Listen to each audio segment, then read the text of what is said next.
to give you a good idea of how people are feeling about the disappointment, the inaction on immigration reform. Just look at what happened the night before the State of the Union address. Many civil rights and immigration advocate leaders staged civil disobedience in front of the headquarters of the Department of Homeland Security for roughly 2 hours, completely willing to be arrested.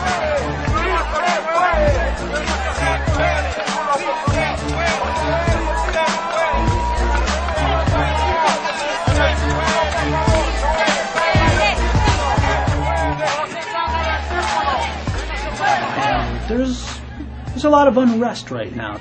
There's a fair amount of disenchantment immediately after the speech. But then again, a fair amount of people pretty much expected that too. But I'd say the disappointment has very quickly transformed into a feeling of determination and commitment. Because we're going to do this. I just think Sheriff Joe is too obvious an example of the nastier parts of the human being in today's societal context than our nation wants to affiliate itself with. A man like this gets away with a lot in the Deep South and in the Southwest when he's rounding up Mexicanos, and we know why that is. And we also know why a black president today in the U.S. can't just swiftly move in to crush, stop a old white racist sheriff from rounding up Mexicanos by the border. There's a reason that Joe Arpaio in the past was so politically viable. Reports are coming in that he is becoming toxic, that even Sheriff Joe in the Southwest rounding up Mexicanos is yet becoming toxic because the man's just out of control.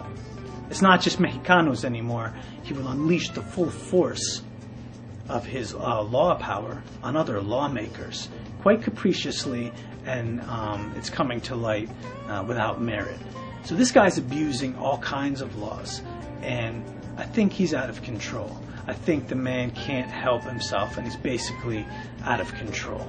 I think it's just a matter of time before he gets reined in. But what I wanted to say was keep at it. Keep blogging. Keep making the paintings.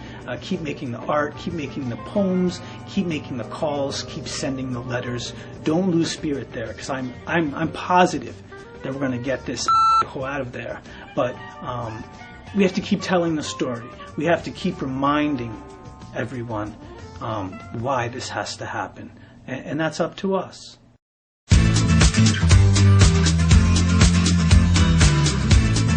As some of you probably know, I am no longer writing the weekly Diaspora, which was an immigration roundup column that I have been writing for the last 13 months or so for the Media Consortium. There's a post on my blog, goes into great length about how that was and how it ended, and some of the context around it, and take that for what it's worth. I'm not dwelling on that. I'm moving right forward. People are used to coming to my blog and getting an overview by now, weekly, on immigration matters. For various reasons, some of them very defensible and understandable, I could not link beyond a certain group of websites for this job, because this job's purpose was to boost their collection of members. All very understandable. That's what businesses are about, media consortiums are about. But it was frustrating to me, because I'm coming at it from a different angle. I'm coming at it from a more idealistic angle of, I just want the roundup to give a good feel of what's going on everywhere in the blogosphere, not just in these independent news sites. That's not useful to me to limit it there. So I'm going right ahead. I'll be doing a weekly immigration roundup called the Weekly Undocument, and I'll be including bloggers. I'll be including independent news sites. I'll be including mainstream news sites. I'll be including information I get from my DC sources. I'll be including information I get from people on the street. So I'm just going to try and round up all of that and put it in one place. I feel good about it.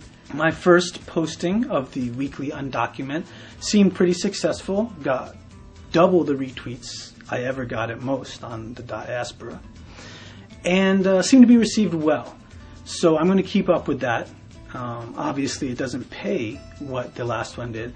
So if you find it useful and you want to see these kind of things continue, I'll include a link to PayPal. So if you can, because I know we're all strapped right now, but if you can and you have a few bucks, you want to give some support and say, please keep doing this, hit that tip jar link.